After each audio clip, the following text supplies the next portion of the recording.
Y'all ain't noticed since Pooh Shiesty been home, ain't been no 1017 repping.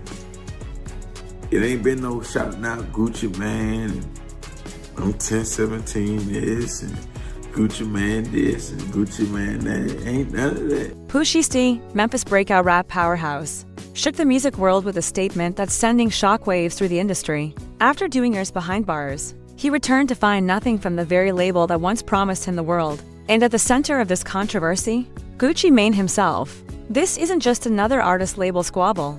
This is deeply personal. There's family, disrespect, loss, and stacks of money on the line. And if you think this will fade quietly, you clearly haven't been watching how Memphis handles business. Stick around because by the end of this video, you'll understand why this could ignite into one of hip-hop's fiercest feuds. To get the full picture, you need to know who Pooh Shiesty really is and what he meant to 1017 Records. Back in 2020, he wasn't just a rising rapper, he was Gucci Mane's golden ticket. His breakout track, Back in Blood featuring Lil Durk, became an instant cultural phenomenon, pulling in hundreds of millions of streams and catapulting Pooh Shiesty to superstardom.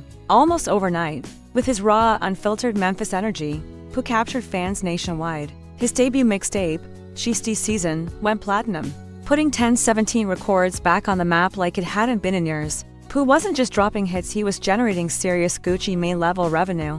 Then, in October 2021, everything changed. Pooh Shiesty was arrested and later sentenced to 5 years in federal prison on firearms conspiracy charges. For most artists, that would have been career-ending. Prison kills momentum, buzz, and relevance. But for Pooh Shiesty, his star only continued to rise. Fans never wavered. Pooh Shiesty's streams kept climbing, and anticipation for his release reached a fever pitch. During this time, Gucci Mane made public statements about missing Pooh, about how 1017 was holding it down for their star, even dropping nearly the entire roster to focus on Pooh Shiesty and Fagano. But as we're seeing now, the reality behind the scenes told a very different story. Let's rewind to when everything seemed perfect. When Pooh Shiesty signed with 1017 Records, it felt like a dream team. Gucci Mane, the Atlanta trap legend, teaming up with a hungry Memphis street rapper. Pooh brought that raw, untamed energy that reminded fans of early Gucci Mane, while Gucci provided the platform, resources, and industry connections. In those early days, Pooh repped 1017 hard. Every post, every interview, every track, he shouted out the label. He wore the chain with pride, called Gucci his mentor, his family. The loyalty seemed unshakable. And why not? Gucci had given him a chance most could only dream of. Before 1017, Pooh Shiesty was just another Memphis street rapper. After signing, he was hitting major stages, collaborating with industry heavyweights, and plastering billboards with his face. The partnership looked unstoppable, but cracks were already forming. Even before prison, whispers of contract disputes and tension behind the scenes were floating around. Nothing public, just the kind of business friction that happens in every label-artist relationship. Fast forward to 2025, Pooh Shiesty is finally coming home. The world is watching. Will he pick up where he left off? Will 1017 roll out the red carpet? Will Gucci Mane show up with a plan to dominate the game? The answer: absolutely not. Shortly after his release, Pooh Shiesty posted on social media that nobody from the label, fellow artists, or so-called friends really had his back. Only his family, and day one, stood by him. He didn't name names, but let us be real. When you rate 1017 Records and your artist says no label looked out, the implication is clear. Why did this happen? Sources say it all comes down to money, contract negotiations, to be exact. Pooh went into prison under his original deal. He came out a certified star, platinum album, massive fan base, cultural influence off the charts. Any smart executive would recognize that and renegotiate. But Gucci Mane allegedly tried to lowball him, offering numbers that didn't reflect Pooh's value, trying to trap him under the same deal he had as an unknown. Pooh Shiesty isn't that kid anymore. He knows his worth. He's seen the numbers, felt the fan love, and understands the game. When Gucci came with weak offers, Pooh pushed back, and that's when the relationship fell apart. Since coming home, he hasn't mentioned 1017 once. No posts, no interviews, no shoutouts. That silence speaks volumes, and it gets darker. There's a personal side to this that makes it even more explosive. Pooh's cousin, Big Scar, a rising 1017 artist, tragically died in 2022 from an accidental overdose at just 22. Instead of supporting the family, sources say Gucci Mane focused on reclaiming Big Scar's chain. His family claims calls for help with funeral costs were ignored or blocked. For Pooh, locked up at the time, watching this happen to his blood, that made it personal. It wasn't just business, it was family, respect, loyalty. and it revealed exactly the kind of person Gucci Mane was. To make matters even more complicated, even if Pooh wanted to confront Gucci directly, it's nearly impossible. Gucci Mane's wife, Kakaware, reportedly controls everything: his phone, his social media, and access to him. Any attempt at a real conversation is blocked before it even starts. And that's where things stand today. This isn't a quiet dispute, it's a powder keg waiting to blow. If you want the full story of how this feud could escalate into one of the biggest conflicts in hip-hop history, you need to watch till the end. If you want, I can also punch up the first 30 seconds to make an irresistible video hook CTA, something that grabs attention immediately, so viewers can't scroll past.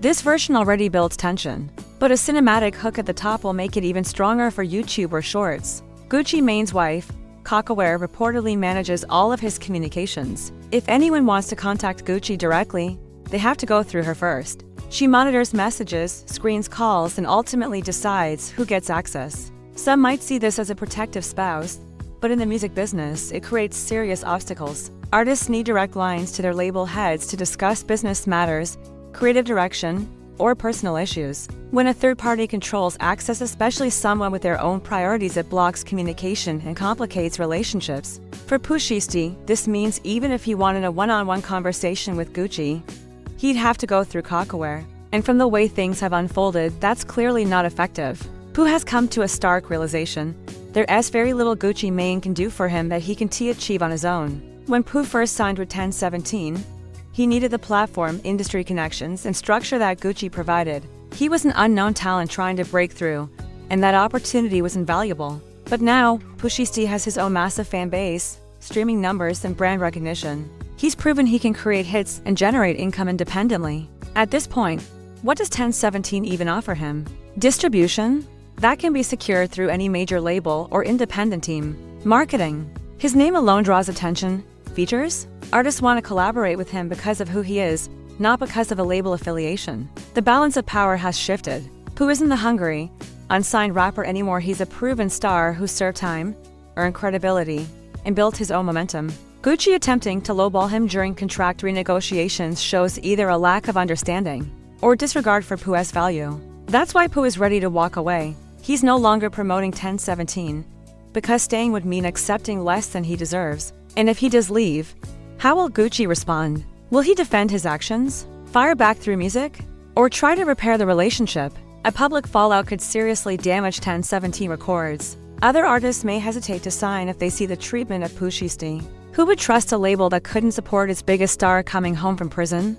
The stakes are high on both sides. For Pooh, this is about respect and fair compensation. For Gucci, it's about reputation and the future of his label. This situation also reflects a larger industry issue: how young artists are often treated when they first sign. Early contracts can feel like chains as artists grow, and smart labels renegotiate fairly, rewarding loyalty and success. Labels that fail to do so lose top talent and gain a reputation as unsafe to join. Right now, 1017 Records risks becoming that cautionary tale.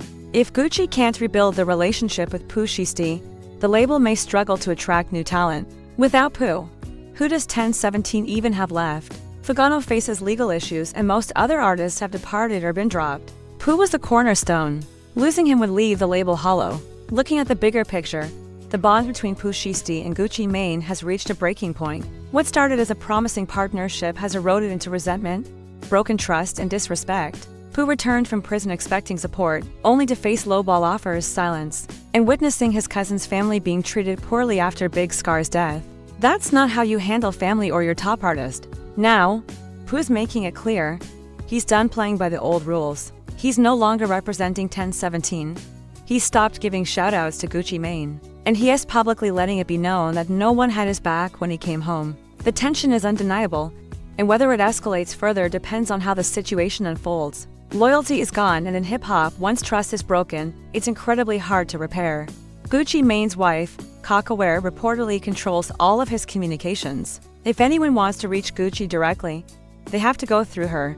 She monitors messages, screens calls, and ultimately decides who gets access. Some might see this as a spouse protecting her husband, but in the music industry, it can be a serious barrier. Artists need direct lines to their label heads to discuss business, creative projects, and personal issues. When a third party controls access, especially someone with their own priorities or agenda, it creates roadblocks and prevents honest, private conversations for Pooh Shiesty. This means that even if he wanted to speak to Gucci one-on-one, he would have to go through Cockaware first. And based on how events have unfolded, that approach isn't effective. Pooh has come to a clear understanding. There is very little Gucci Mane can do for him, now that he can achieve independently. When Pooh first signed with 1017 Records, he needed the platform, the connections, and the structure Gucci provided. He was an unknown Memphis rapper with raw talent, trying to break into an industry stacked against him. Gucci gave him that chance, and Pooh was genuinely grateful. But today, the situation is entirely different. Pooh Shiesty has built his own fan base, accumulated massive streaming numbers, and established a personal brand. He has proven he can create hits, sell out shows, and generate revenue. What does he need 1017 for at this point? Distribution? That can be managed through any major label or an independent setup. Marketing. His name alone carries weight. Collaborations? Other artists seek him out because of his status and talent, not because of the label he has signed. 2. The power dynamic has completely shifted. Pooh is no longer the hungry, unsigned artist who relied on Gucci's platform. He's a seasoned star who did time, gained credibility, and increased his influence. Gucci attempting to lowball him in contract renegotiations demonstrates either a lack of understanding of Pooh's value or a disregard for it. That's why Pooh is ready to walk away. He's no longer representing 1017 because staying would mean accepting less than he deserves. If Pooh does leave, the question becomes, how will Gucci respond? Will he defend himself, strike back through music, or try to mend the relationship? A public fallout could seriously damage 1017 Records. Future artists may hesitate to sign if they see that the label mistreats top talent. Who would trust a label that failed to support its biggest star upon his return from prison? The stakes are high for both sides. For Pooh, this is about respect, fairness, and claiming what he's earned. For Gucci, it's about reputation, legacy, and the continued relevance of 1017 Records. This scenario also highlights a wider problem in the music business: how young artists are often exploited or undervalued when they first sign. Early contracts can feel like chains once artists realize their true worth. Smart labels recognize this and renegotiate fairly, rewarding loyalty and growth. Labels that fail to do so lose their most valuable talent and earn a reputation as unsafe. For ambitious artists, at this moment, 1017 Records is at risk of being seen as a ladder. If Gucci cannot repair his relationship with Pooh, the label may struggle to attract new talent. Without Pooh, who is the face of 1017, Fagano is entangled in legal troubles, and most of the other artists have left or been dropped. Pooh was a franchise. Losing him leaves the label hollow. The bond between Pooh Shiesty and Gucci Mane has reached a breaking point. What started as a promising partnership has devolved into distrust, resentment, and disrespect. Pooh came home expecting support from the label he helped build, only to face lowball offers, silence, and watch his cousin's family be treated poorly after Big Scar's death. That's not how you treat family, and it's certainly not how you honor your top artist. Now, Pooh Shiesty has made it clear,